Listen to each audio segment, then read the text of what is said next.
ಈ ಯುಗಾದಿಗೆ ಮೃದುವಾಗಿರೋ ಒಬ್ಬಟ್ಟು ಮತ್ತು ರುಚಿಯಾಗಿರೋ ಸಾಂಬಾರು ಹೇಳ್ಕೊಡ್ತಾ ಇದ್ದೀನಿ. ಹಾಗಿದ್ರೆ ಬನ್ನಿ ಯಾವ ರೀತಿ ಮಾಡೋದು ಅಂತ ನೋಡೋಣ. Welcome to Vijju's kitchen. ಇನ್ನು ನಿಮಗೆ ಈ ವಿಡಿಯೋ ಇಷ್ಟ ಆದರೆ ಲೈಕ್ ಮಾಡಿ, ಶೇರ್ ಮಾಡಿ, ಕಮೆಂಟ್ ಮಾಡಿ, ಸಬ್ಸ್ಕ್ರೈಬ್ ಮಾಡ್ಕೊಳ್ಳಿ ನಮ್ಮ ಚಾನಲ್ನ. ಹೀಗೆ ನೋಡ್ತಾ ಇರಿ ಹೊಸ ಹೊಸ ರೆಸಿಪಿಗಾಗಿ. 2 ಬಟ್ಲು ಮೈದಾ ಮತ್ತು ಅರ್ಧ ಬಟ್ಲು ಚಿರೋಟಿ ರವೆ ತೊಗೊಂಡಿದ್ದೀನಿ.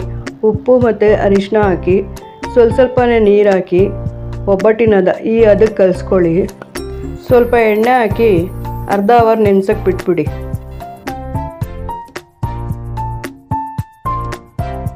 ಮೂರು ಲೋಟ ನೀರು ಹಾಕ್ಕೊಂಡಿದ್ದೀನಿ. ಕುದಿ ಬಂದಮೇಲೆ 1.5 ಲೋಟದಷ್ಟು ಬೇಳೆ ಹಾಕ್ಕೊಳ್ತಾ ಇದ್ದೀನಿ. ಬೇಳೆ ತೊಳೆದ್ಬಿಟ್ಟು ಹಾಕ್ಕೊಳ್ಳಿ. ಮತ್ತು ಸ್ವಲ್ಪ 2 ಸ್ಪೂನಷ್ಟು ಎಣ್ಣೆ ಹಾಕ್ಕೊಳ್ಳಿ. ಅದು ಚೆನ್ನಾಗಿ ಬೇಯುತ್ತೆ.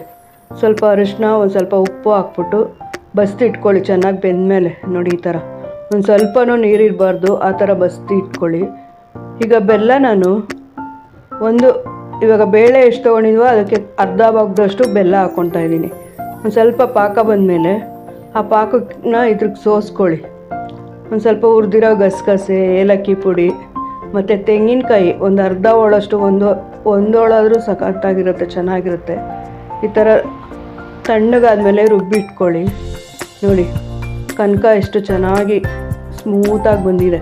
ಈ ಥರ ನೆನ್ಕೊಳ್ಬೇಕು. 1.5 ಗಂಟೆ ಮುಂಚೆ ನೆನೆಸಿಟ್ರೆ ತುಂಬ ಚೆನ್ನಾಗಿ ಸ್ಮೂತಾಗಿ ಬರುತ್ತೆ ಒಬ್ಬಟ್ಟು. ನೋಡಿ ಹದವಾಗಿ ತಟ್ಬೋದು, ಒಂದು ಸ್ವಲ್ಪನೂ ಕಿತ್ತೋಗಲ್ಲ, ಒಂದೇ ಹದವಾಗಿ ಬಂದಿದೆ. ಬಿಸಿ ಇದರಲ್ಲಿ ತುಪ್ಪ ಹಾಕ್ಕೊಂಡು ತಿಂತಾ ಇದ್ರೆ ಮಜಾನೋ ಮಜಾ.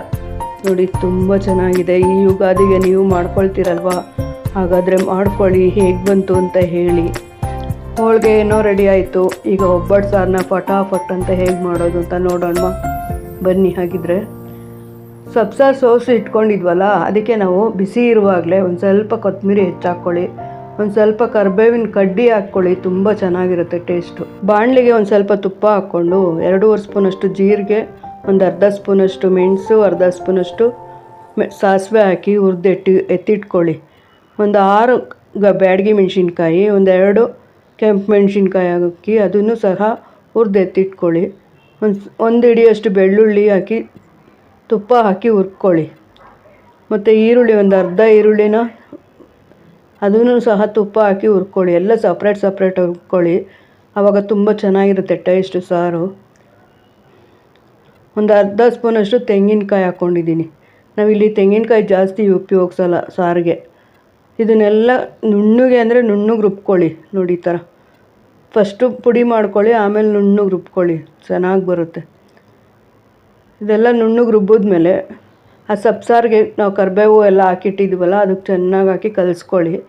ಉಪ್ಪು ಮತ್ತು ಹುಳಿ ಎಷ್ಟು ಬೇಕೋ ಟೇಸ್ಟ್ ನೋಡಿಕೊಂಡು ಕಲಿಸ್ಕೊಳ್ಳಿ. ಈಗ ಒಗ್ಗರಣೆಗೆ ನಾನು 1-2 ಸ್ಪೂನಷ್ಟು ತುಪ್ಪ, ಸಾಸಿವೆ, ಬ್ಯಾಡಗಿ ಮೆಣಸಿನ್ಕಾಯಿ, ಕರಿಬೇವು ಮತ್ತು ಹಸಿ ಈರುಳ್ಳಿ ಒಂದು ಅರ್ಧ ಹೋಳಷ್ಟು ಹಾಕ್ಕೊತಾ ಇದ್ದೀನಿ. ಅದು ಹಾಕಿದ್ರೆ ತುಂಬ ಘಮ ಅನ್ನೋ ಸಾರು ರೆಡಿ ಆಗುತ್ತೆ. ಒಂದು ಸ್ವಲ್ಪ ಹಿಂಗು ಹಾಕ್ಬಿಟ್ಟು ಸಾರಿಗೆ ಹಾಕ್ಬಿಟ್ಟು ಚೆನ್ನಾಗಿ ಕುದಿಸಿ. ಆ ಸಾರು ಎಷ್ಟು ಕುದಿಯುತ್ತೋ ಅಷ್ಟು ಚೆನ್ನಾಗಿರುತ್ತೆ ಸಾರು. ನೋಡಿ ಘಮ ಅಂತ ಇದೆ ಸಾರು. ಹೀಗೆ ನೋಡ್ತಾ ಇರಿ. ಚಾನಲ್ನ ಸಬ್ಸ್ಕ್ರೈಬ್ ಮಾಡ್ಕೊಳ್ಳಿ, ಸಪೋರ್ಟ್ ಮಾಡಿ ಚಾನಲ್ನ. Thank you very much.